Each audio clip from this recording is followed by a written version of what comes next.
ನೋಡ್ತಾ ಇದ್ದೀರಿ, ದಿನಕ್ಕೊಂದು ವಿಷಯಗಳು ಹೊರಗಡೆ ಬರ್ತಾ ಇದೆ. ಪ್ರಿಯಾಂಕ್ ಖರ್ಗೆ ಅವರು ಹೇಳ್ತಾರೆ BJP ಮತ್ತು RSS ಅವರಿಗೆ ನೇಷನ್ ಫಸ್ಟ್ ಅಲ್ಲ ಡೊನೇಷನ್ ಫಸ್ಟ್, ರಾಮ ಮಂದಿರದ ಹೆಸರು ಹೇಳ್ಕೊಂಡು ಲೂಟಿ ಮಾಡಿದ್ರು, ದೇಣಿಗೆಯನ್ನು ಲೂಟಿ ಮಾಡಿದ್ದಾರೆ. ಒಂದು ರಾಮ ಮಂದಿರ ನಿರ್ಮಾಣ ಕಾರ್ಯ 500 ವರ್ಷಗಳ ಸುದೀರ್ಘ ಹೋರಾಟದ ನಂತರ ಆಗಿದೆ. ಲಕ್ಷಾಂತರ ಜನ ತಮ್ಮ ಜೀವ ಕೊಟ್ಟಿದ್ದಾರೆ. ಕೋಟ್ಯಾಂತರ ಜನ ತನ್ನ ಭಾವನೆಗಳ ಜೊತೆಗೆ ಆನಂದವನ್ನು ಅನುಭವಿಸಿದ್ದಾರೆ ರಾಮ ಮಂದಿರ ನಿರ್ಮಾಣ ಆಗಿದ್ದಕ್ಕೆ.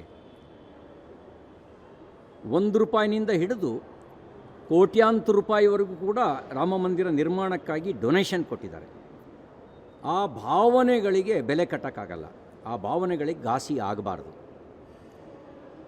ರಾಮ ಮಂದಿರದ ದೇಣಿಗೆಯಲ್ಲಿ ಆ ದೇಣಿಗೆಯ ನಂತರ ದುರುಪಯೋಗ ಪಡಿಸ್ಕೊಂಡಿರ್ತಕ್ಕಂಥ ಸುದ್ದಿಯೇ ನಮ್ಮೆಲ್ಲರ ಮನಸ್ಸಿಗೆ ಘಾಸಿಯನ್ನು ಉಂಟು ಮಾಡಿದೆ.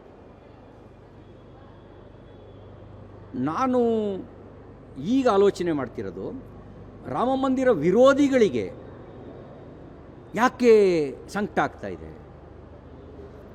ರಾಮ ಮಂದಿರನ್ನೇ ವಿರೋಧ ಮಾಡಿದ್ರು, ರಾಮನೇ ಕಾಲ್ಪನಿಕ ಅಂದರು, ರಾಮ ಸೇತುವೆ ಇಲ್ಲ ಅಂತ ಸುಪ್ರೀಂ ಕೋರ್ಟಿಗೆ ಅಫಿಡವಿಟ್ ಕೊಟ್ಟವರು.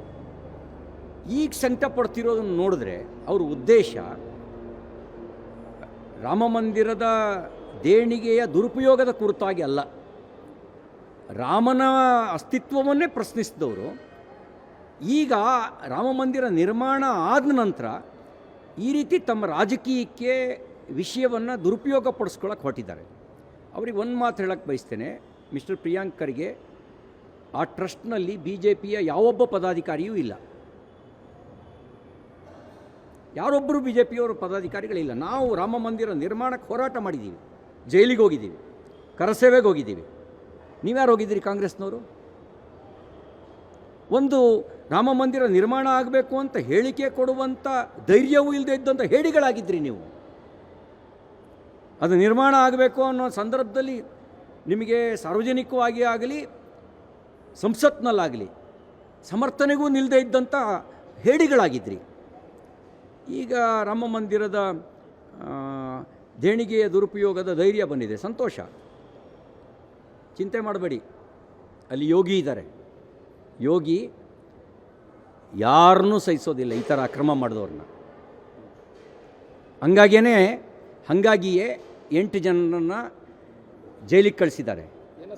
ಆಸ್ತಿ ಇವ್ರ ಹತ್ರ ಇದ್ದು ಮಾಹಿತಿ ಕೊಡಲಿ, SITಗೆ. ಇವ್ರಿಗೆ ದೊಡ್ಡ ಮಾಹಿತಿ ಇದ್ದರೆ ಕೊಡಲಿ, ದೊಡ್ಡ ಮಾಹಿತಿ ಇದ್ದರೆ ಕೊಡಲಿ, ಒಂದು ದೊಡ್ಡ ಮಾಹಿತಿ ಇದ್ದರೆ ಕೊಡಲಿ. ಆದರೆ ನಾನು ನಿಮಗೆ ಕೇಳೋಕ್ಕೆ ಬಯಸೋದೇನು ಅಂದರೆ, ನೀವು ಕಾಂಗ್ರೆಸ್ನವ್ರು ಯಾವತ್ತೂ ರಾಮ ಮಂದಿರ ನಿರ್ಮಾಣದ ಕುರಿತಾಗಿ ಬಹಿರಂಗ ಸಮರ್ಥನೆಗೆ ಯಾವತ್ತು ನಿಂತಿದ್ರಿ? ಯಾವತ್ತು ಚಳವಳಿನ ಬೆಂಬಲಿಸಿದ್ರಿ? ನಿಮಗೆ ರಾಮನ ಬಗ್ಗೆ ಪ್ರೀತಿ ಇಲ್ಲ, ನಿಮಗೆ ರಾಮನ ಬಗ್ಗೆ ಪ್ರೀತಿ ಇಲ್ಲ. ಪ್ರೀತಿ ಇದ್ದಿದ್ದರೆ 48ರಲ್ಲಿ ಸೋಮನಾಥ ದೇವಾಲಯ ನಿರ್ಮಾಣ ಆಯ್ತಲ್ಲ, ಅವತ್ತೇ ರಾಮ ಮಂದಿರ ನಿರ್ಮಾಣ ಆಗ್ತಿತ್ತು. ನೀವು ರಾಜಕೀಯವಾಗಿ ದುರ್ಬಲ ಆಗೋವರೆಗೂ ರಾಮ ಮಂದಿರಕ್ಕೆ ನಿರ್ಮಾಣಕ್ಕೆ ಇದ್ದ ಅಡೆತಡೆಗಳು ನಿರ್ಮಾಣ ಆಗ್ತಾ ಇದ್ದು ಹೊರತು, ಎಲ್ಲಿವರೆಗೂ ನೀವು ಪ್ರಬಲವಾಗಿದ್ರಿ ಅಲ್ಲಿವರೆಗೂ ಅಡೆತಡೆಗಳು ಬಲವಾಗಿದ್ವೇ ಹೊರತು ಅಡೆತಡೆಗಳನ್ನು ನಿವಾರಿಸೋ ಕೆಲಸ ಮಾಡಿರಲಿಲ್ಲ. ನಿಮ್ಮನ್ನು ರಾಜಕೀಯವಾಗಿ ಬಿಡಿಸಿದ ಮೇಲೆ ಅದಕ್ಕಿದ್ದ ಎಲ್ಲ ಅಡೆತಡೆಗಳು ನಿವಾರಣೆ ಆದವು. ಆಮೇಲೆ ರಾಮ ಮಂದಿರ ನಿರ್ಮಾಣ ಆಯಿತು.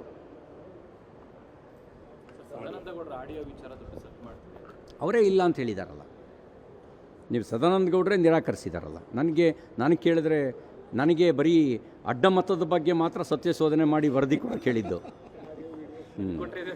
ಇದ್ರ ಬಗ್ಗೆ ಯಾವುದ್ರ ಬಗ್ಗೆನೂ ನನಗೆ ಅಸೈನ್ಮೆಂಟ್ ಇಲ್ಲ. ಮತ್ತು ನಾವೇನು ಎಲ್ಲದ್ರ ಬಗ್ಗೆನೂ ಎಕ್ಸ್ಪರ್ಟು ಅಲ್ಲ, ಮತ್ತು ಎಲ್ಲದ್ರ ಬಗ್ಗೆನೂ ಮೂಗು ತೋರಿಸೋ ಸ್ವಭಾವನೂ ನನಗಿಲ್ಲ.